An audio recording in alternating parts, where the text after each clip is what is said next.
Marami ang nagtataka kung bakit may espesyal na ugnayan ng mga Pilipino sa Japan at kung bakit tila laging may natatanging pagtingin ng Japan sa Pilipinas. Ang katotohanan, ang espesyal na relasyong ito ay hindi nagmula sa kulturang popular o sa kalkulasyong politikal, kundi sa isang tunay at malalim na kasaysayan ng pagliligtas sa isa't isa.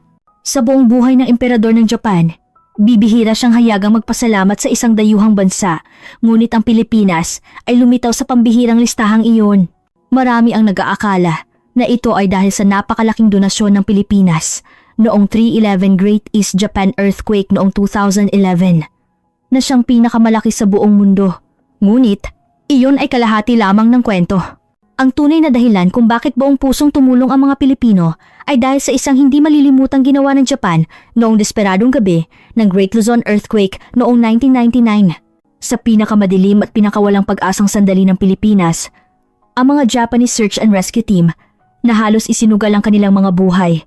Ang kauna-unahang dumating sa mga lugar ng sakuna, ang pambihirang relasyong ito sa Silangang Asya ay hindi nakatayo sa simpleng estratehikong alyansa, kundi sa pag-abot ng kamay sa isa't isa sa gitna ng matinding kalamidad. Ito rin ang dahilan kung bakit, sa kabila ng parehong pinagdaan ng kasaysayan ng kolonyalismo, pinili ng South Korea ang landas ng walang katapusang pagkamuhi at paghihigante, habang ang Pilipinas ay tinahak ang daan patungo sa emosyonal na pagkakalapit at pagkakasundo sa Japan. Ang dahilan ay simple lang. Ang mga Pilipino ay hindi nakatuon sa nakaraang kolonyalismo, kundi sa tunay na pagkatao na ipinakita ng Japan sa mga sumunod na pagkilos. Kung sino ang tumulong noong buhay ng mga Pilipino ay nakasalalay sa isang sinulid, malinaw na nakatatak sa puso't isipan ng bawat Pilipino. Sa totoo lang, ang magandang pagtingin ng lipunang Pilipino sa Japan ay resulta ng mga paunang sakripisyo at pagtulong na ipinakita ng Japan. Sa isang internasyonal na komunidad na puno ng pagkalkula, kitang-kita ng mga naapektuhang Pilipino kung sino ang tunay na nagmamalasakit sa kanilang kaligtasan at kung sino ang nagbibitaw lamang ng mga magagalang na salita. Mula sa kalunos-lunos na gabi ng 1999 hanggang sa nakagigimbal na 311 earthquake noong 2011, ang walang pag-iimbot na ipinakitang tulong ng Japan sa oras ng panganib at ang kanilang agarang pagtayo sa tabi ng Pilipinas ay lubos na nakaantig sa lipunan noon. Ito ang nagbunsod sa kahanga-hangang kwento ng pagbabalik ng utang na loob, 12 taon nang makalipas. Ang kwento ay nagsisimula sa kapaligirang panlipunan noong dekada 90. Noong panahong iyon, ang saloobin ng karaniwang Pilipino sa Japan ay malayong-malayo sa ngayon. Ito ay isang magulo at magkasalungat na damdamin, hindi tulad ng malawakang paghanga sa kasalukuyan. Kung babalikan mo ang mga pahayagan o mga palabas sa telebisyon noong dekada 90, madali kang makakahanap ng malawakang sentimiento laban sa Japan o pagkamuhi rito. Dahil sa magkakaibang karanasan sa kasaysayan, ang mga Pilipino ay may iba't ibang alaala sa salitang Japan. Para sa mga nakatatandang henerasyon na nakaranas ng pait ng ikalawang digmaang pandaigdig, ang Japan ay simbolo ng pambansang pagkamuhi, bighati at sakit na dulot ng pananakop. Ngunit para sa mga pamilyang lumaki sa mga dekada pagkatapos ng digmaan, ang alaala ng Japan ay may kahalong mga nakasanayang pamumuhay at ang pagdating ng mga produktong Hapones. Para naman sa mga kabataang ipinanganak at lumaki sa Pilipinas pagkatapos ng digmaan, mas komplikado ang kanilang damdamin. Sa isang banda, natatandaan nila ang mga aralin sa libro tungkol sa kalupitan ng mga Hapon at ang kahihiyan na dinanas ng kanilang mga ninuno. Sa kabilang banda, nakikita rin nila ang mga modernong infrastruktura, mga tulay, kalsada at tulong sa teknolohiya na iniwan o ibinigay ng Japan sa pamamagitan ng Official Development Assistance (ODA) na obhektibong nagpabuti sa buhay ng marami. Lalo na kung ikukumpara ang mga proyektong ito sa mga isyu ng corruption at kaguluhan sa ilalim ng ilang administrasyon. Maraming nakatatanda ang may lihim na pakiramdam na bagamat mananakop ang Japan, tila mas may disiplina at kaayusan ang kanilang pamamahala. Kaya naman, noong dekada 90, bagamat ang pangkalahatang opinyon ay laban sa Japan, sa kaibuturan ng kamalayan ng mga tao ay mayroong isang komplikadong damdamin ng pagkamuhi at sabay na panghihinayang. Hindi ito sinasabi ng bibig, ngunit naroon ang magkahalong emosyon sa puso hanggang sa isang malaking lindol ang tuluyang nagpabago sa lahat. Noong Setyembre 21, 1999, 16:47 ng madaling araw, biglang nagkaroon ng malakas na pagyanig. Maraming nakaligtas na nagsabi na para bang ang buong isla ng Luzon ay biglang binuhat ng isang dambuhala mula sa ilalim at muling ibinagsak ng malakas Isang 7.6 magnitude na lindol ang tumama sa gitnang Luzon at ang tanawin ay parang impyerno sa lupa. Ang mga bahay ay hindi isa-isang bumagsak kundi buong hilera na parang mga tuhod na lumuhod. Ang matitibay na tulay ay hindi lang nabiyak kundi buong istruktura ang pilipit. Sa huling tala, 2,400 katao ang nasawi. Libo-libo ang nasugatan at mahigit 50,000 bahay ang tuluyang gumuho. Ito ang pinakamalaking sakuna na naranasan ng Pilipinas sa loob ng mahigit 60 taon. Karamihan sa mga tao ay hindi inaasahan na maaaring maging ganito katindi ang isang lindol. Maraming pamilya ang mahimbing na natutulog at sa isang iglap ay nawalan ng mga mahal sa buhay at ng lahat ng kanilang naipundar. Ang lahat ay naging abo at guho. Lalo pang pinalala ang sitwasyon ng pagkawala ng kuryente sa buong isla, pagkasira ng komunikasyon at pagguho ng mga kalsada at tulay. Ang gitnang Luzon ay napasok sa isang nakakabinging kadiliman at pagka-isolate. Walang makatawag palabas at walang nakakaalam kung ano ang nangyayari sa labas. Noong panahong iyon, ang Pilipinas ay walang sapat na kahandaan, kapwa sa psikolohikal na aspeto at sa kakayahang mag-rescue para sa ganitong uri ng malawakang kalamidad. Pagdating ng mga bombero sa lugar, nakita nila ang mga gusaling may higit 10 palapag na parang akordyon na pipi. Tune-tuneladang bakal at semento ang dumagan sa mga taong sumisigaw sa ilalim, ngunit hindi nila alam kung saan magsisimula. Wala silang heavy equipment at wala silang profesional na karanasan. Tanging mga kamay lang nila ang gamit para unti-unting alisin ang mga bato. Nang gabing iyon, ang mga kalsada ay puno ng mga nakakabinging iyak at desperadong sigaw na tumatago sa katahimikan ng gabi. May mga yumakap sa kanilang mga kapamilya. Nakahuhukay lang mula sa mga guho, umiiyak ng walang tigil. May mga humahawak sa malamig na bangkay ng kanilang mahal sa buhay. Ayaw bumitaw.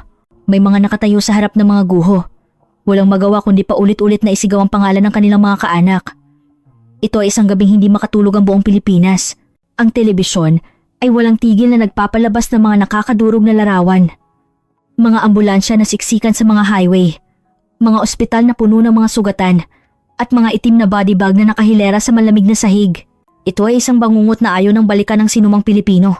At sa sandaling ang lipunang Pilipino ay lubos na nasa kaguluhan. At ang gobyerno at mamamayan ay natataranta at hindi alam ang gagawin. Ang Japan ay nagsimula na sa kanilang paghahanda sa pinakamahina at pinakabulnerableng sandali ng Pilipinas. Dumating ang Japanese Rescue Team. Ang bilis ng kanilang pagtugon ay nakakagulat. Habang ang Pilipinas ay binibilang pa ang mga nasawi, ang mga profesional na team ng Japan ay naghihintay na sa kanilang paliparan. Ang lindol ay nangyari ng 1:00 ng madaling araw. Bago pa man sumikat ang araw, ang Ministry of Foreign Affairs, National Police Agency, Fire and Disaster Management Agency at Japan Coast Guard ay agad na nagpulong. Ilang oras lamang ang lumipas. Nagpasya ang gobyerno ng Japan na ilunsad ang pinakamataas na antas ng overseas rescue. Ito ang pinakamalaking at pinakamataas na antas ng overseas disaster relief operation sa kasaysayan ng Japan. Ang lalong ikinagulat ng Pilipinas ay ang kilos ng emperador ng Japan sa tradisyon ng kanilang maharlikang pamilya. Napakabihira para sa emperador na hayagang magpahayag ng pakikiramay sa isang dayuhang bansa. Karaniwan, ito ay para lamang sa mga malalaking sakuna sa loob ng bansa o sa iilang espesyal na pagkakataon. Ngunit noong 1999, sa napakaikling listahan ng pakikiramay na iyon, lumitaw ang pangalan ng Pilipinas. Nang kumalat ang balitang ito sa Pilipinas, mahirap ipaliwanag ang komplikadong damdaming naramdaman ng lahat. Noong umaga ng Setyembre 21, nagtipon ng Japanese Rescue Team. Tanghali, dumating sila sa paliparan. Hapon, ininspeksyon ng mga kagamitan. Pagsapit ng alas 8 ng gabi, lumipad ang unang eroplano. Ang unang batch ay binubuo ng 73 katao. Kabilang ang mga nangungunang bombero, pulis, search and rescue teams, medical personnel mula sa Coast Guard at mga profesional na search and rescue dogs na bihira pa noon sa Pilipinas. Dala nila ang mga pinakamodernong kagamitan, ang mga life detector, thermal imaging cameras, sonic equipment, hydraulic demolition tools at heavy-duty steel cutters na nakahilera sa tabi ng mga guho ay ikinahanga maging ng mga Pilipinong bombero. Dumating ang Japanese team noong madaling araw ng Setyembre 22. Wala pang 24 oras mula na mangyari ang lindol. Pagbaba nila ng eroplano, hindi sila tumanggap ng mga panayam. Hindi sila nagdaos ng seremonya. At dumiretso agad sila sa mga pinakapeligrosong lugar ng sakuna, kabilang na ang isang gumuho na gusali sa Maynila. Ang kanilang pagkilos ay profesional at nakakamangha. Unang naghanap ang mga aso para matukoy ang lokasyon. Pagkatapos ay ginamit ang mga instrumento para sa eksaktong posisyon at sumunod ang pagwasak sa pader at pagputol ng bakal. Bawat hakbang ay tuloy-tuloy at walang pag-aalinlangan. Ito ang unang pagkakataon na personal na nasaksihan ng mga Pilipino ang isang modernong urban collapse search and rescue operation. Isang bumbero ang nagsabi, para silang mga Diyos na dumating. Bilang isang bansang sanay sa lindol, alam na alam ng Japan kung paano maghukay ng pinakaligtas at hindi lang ito ang batch na dumating. Mabilis na sumunod ang pangalawa at pangatlong batch. Noong 1999, hindi pa gaanong maunlad ang internasyonal na sistema ng rescue. Ang pagpapadala ng daan-daang tao na may kumpletong kagamitan sa loob ng isang araw, kung hindi mo itinuturing na mahalagang kaibigan ng Pilipinas, hindi mo ito magagawa. Ito ay isang tulong na walang pagsasaalang-alang sa gastos. Kasunod nito, bumuhos na parang ulan ang mga donasyon. Noong panahong iyon, ang Japan ay nasa gitna ng recession matapos ang pagputok ng kanilang bubble economy. Mataas ang unemployment rate at mahirap ang buhay para sa marami. Ngunit patuloy pa rin silang nag-donate sa Pilipinas. Ang Japanese Red Cross Society ay nakatanggap ng katumbas ng 1.2 bilyong piso na bumubuo sa 60% ng lahat ng donasyon mula sa ibang bansa. Ayon sa mga sumunod na pagtutuos, mas mataas pa ang porsyento mula sa mga pribadong mamamayan na umaabot sa halos 80%. Nakita ng mga Pilipino kung paano nagbigay ng tulong ang mga Hapones, mula sa mga bata hanggang sa mga nagtitipid para lang makapag-donate sa muling pagbangon. Paano makakalimutan ng mga Pilipinong may malaking utang na loob ang ganitong tulong sa gitna ng unos? Ito rin ang dahilan kung bakit noong 300 and Great East Japan Earthquake noong 2011, ang buong Pilipinas ay nagkaisa para mag-donate, na naging dahilan upang manguna ito sa 93 na bansa sa buong mundo. Mula sa mga nagtitinda sa palengke hanggang sa mga estudyante, lahat ay nag-ambag. Ang mga istasyon ng TV ay nagdaos ng mga teleton. Lahat ay may iisang layunin. Noong panahong iyon, may isang paniniwala na bumalot sa buong Pilipinas. 12 taon na ang nakalipas. Isinugal ninyo ang buhay ninyo para iligtas kami. Ngayon, kami naman ang tutulong sa inyo. Noong Marso 11, 2011, hinding-hindi makakalimutan ng mga Pilipino ang mga larawan sa telebisyon na mas malala pa kaysa sa naranasan nila noong 1999. Buong mga syudad ang nilamon ng itim na tsunami, mga bahay na parang laruan na tinatangay ng agos, at isang reporter na sumisigaw sa burol. Tumakbo na kayo! Sa sandaling iyon, naramdaman ng lahat na ang Japan ay nasa matinding panganib.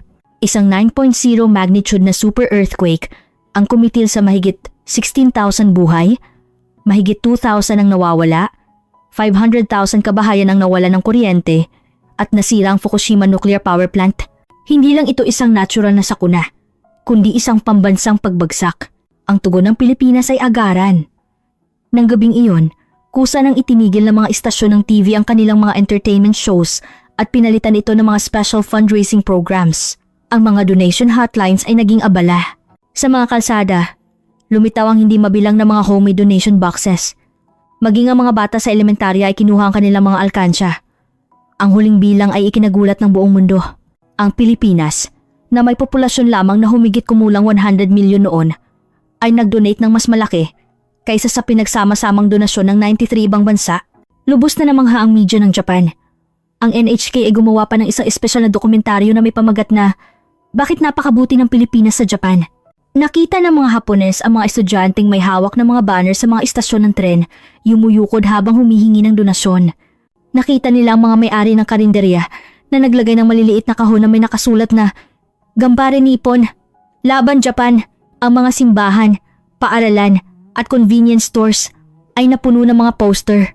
Hindi nila lubos maunawaan ang ganitong bugso ng damdamin. Isang Hapon na manunulata.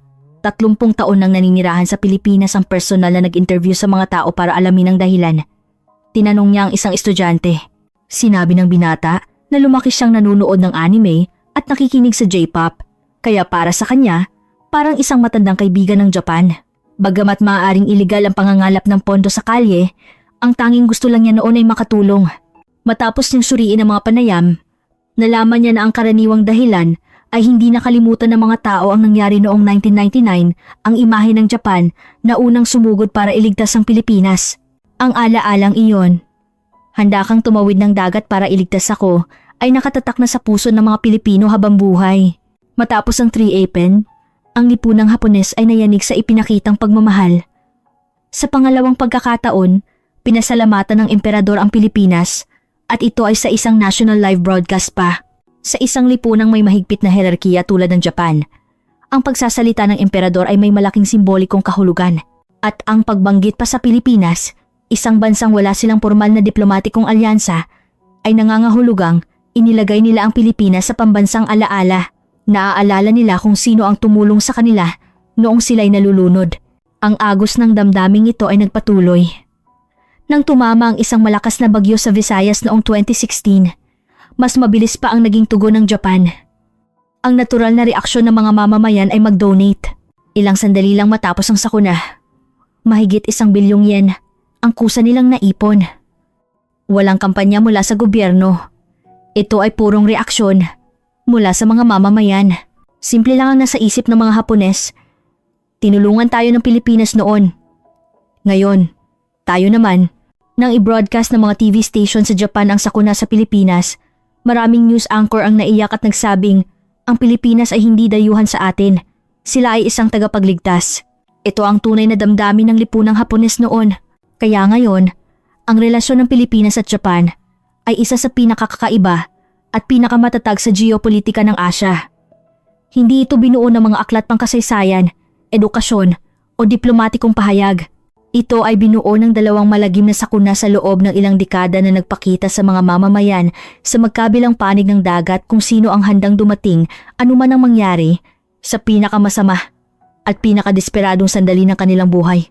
Noong 1999, iniligtas ng Japan ang Pilipinas. Noong 2011, ibinalik ng Pilipinas ang isang mas malaking yakap. Noong 2016, muling nagbigay ang Japan. Hindi ito isang malamig na palitan ng interes, kundi isang mainit na pag-aalala sa isa't isa. Isang simpleng damdamin mula sa kaibuturan ng 2 lipunan. Tinulungan mo ako, hinding-hindi ko iyon malilimutan. Sa susunod na kailangan mo ako, darating ako agad. Ang dahilan kung bakit espesyal ang relasyon ng Pilipinas at Japan ay dahil sa kasaysayang ito ng iniligtas mo ang buhay ko, aalalahanin kita habang buhay. Habang sinusuri ko ang mga talaan, isang pagkakataon sa oras ang nagpakilabot sa akin. Ang Great Luzon Earthquake noong 1999 ay nangyari sa isang taon kung kailan ang tensyon sa loob ng bansa ay sukdulan, partikular sa Mindanao. Noong tag-araw ng 1999, ang administrasyon noon ay naglunsad ng all-out war policy laban sa mga rebelding grupo. Ang tensyon ay mataas at ang militar ay naghahanda para sa isang malawakang opensiba. Ang buong bansa ay nasa bingit ng mas malaking kaguluhan. Ngunit sa panahong ang lahat ng puwersa ay patungo sa digmaan, noong Setyembre 21, tumama ang malaking lindol. Ang lindol na ito ay hindi lamang sumira sa mga gusali sa Luzon, kundi nagdulot din ng malaking pagkaabala sa buong bansa. Ang lahat ng atensyon at resources ng gobyerno militar, logistiko at pinansyal ay biglang nailipat sa disaster response sa Luzon. Sa gitna ng kaguluhan, dumating ang Japanese rescue team ng may malaking publisidad, dala ang kanilang mga aso at modernong kagamitan at tumayo sa ibabaw ng mga guho. Ito ay parang pagsasabi sa buong mundo. Ang Pilipinas ngayon ay isang international humanitarian rescue site. Sa ilalim ng pandaigdigang atensyon, sino ang maglalakas loob na mag-umpisa ng malawakang opensiba? Ang pandaigdigang opinyon at ang pangmatagalang imahe ng bansa ay naging dahilan kung bakit hindi ito ang tamang panahon. Kaya't ang posibleng malaking digmaan ay dumaan na lamang. Walang sino man ang makakapigil o nagplano na gamitin ang lindol para baguhin ang kasaysayan. Ngunit kapag pinagdugtong-dugtong ang mga pangyayari, makikita mo ang kasaysayan mismo ang nagpatay sa apoy. Ang tensyon sa Mindanao ang nagsindi ng mitsa. Ang lindol ang nag-udyok ng kaguluhan. At ang mabilis na pagdating ng Japan ang nagdala ng atensyon ng buong mundo sa Pilipinas, na siyang nagpatay sa apoy ng digmaan. Ang kasaysayan ay minsan puno ng ganitong mga hindi inaasahang pangyayari na nagpapaisip sa atin tungkol sa tadhana. Kaya ngayon, marami ang nagsasabi na ang pagiging malapit ng Pilipinas sa Japan ay dahil sa historical revisionism o impluensya lamang. Ngunit kung ilalatag mo ang timeline at pagsasama-samahin ng mga datos, makikita mo na hindi ito ganoon kasimple. Malinaw sa puso ng mga Pilipino kung sino ang umabot ng kamay noong sila ay walang magawa. Ang paghanga sa Japan ay hindi itinuro ng mga aklat o isinigaw ng mga politiko. Ito ay isang tunay na nangyari sa gitna ng sakuna, Isang alaalang nakaukit sa kanilang mga buto. Sa pinakadesperadong sandali, ipinadala ng Japan ang pinakamahalaga, pinakakailangan, at pinakamahirap na makuha na tulong sa lalong madaling panahon. Paano makakalimutan ng mga Pilipinong puno ng pasasalamat ang isang relasyong binuo sa bingit ng kamatayan? Ito ang tunay na pundasyon ng relasyon ng Pilipinas at Japan. Sa kabilang banda, ang relasyon sa South Korea ay nanatiling masalimuot dahil sa modernong kasaysayan. Wala silang ganitong karanasan ng pagliligtas sa isa't isa. Tanging ang sakit ng kolonyalismo ang nananatili. Ngunit mayroon ito ang Pilipinas. At ang alaalang ito ay dumadaloy na sa kanilang dugo. Laging maaalala ng Pilipinas kung sino ang matatag na tumayo sa kanilang tabi sa pinakamadilim at pinakamalamig na sandali. Ang alaalang ito ay higit pa sa politika, higit pa sa kultura, at naging pinakamatibay na tulay sa pagitan ng dalawang lipunan.